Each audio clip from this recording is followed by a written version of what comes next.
Čau visiem! Šodien esam Skonto stadionā, un šodien šeit Latvijas izlase aizvada pirmspēles treniņu. Rītdien šeit pats spēle pret Armēniju.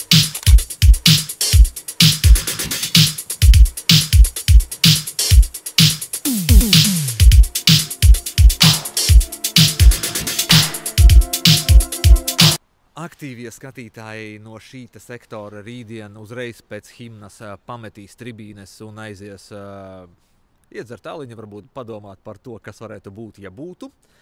Pie stūres kāds cits treneris, jo viņi ir pret pašreizējo galveno treneri un grib, lai Dainis vairāk būtu out nekā in.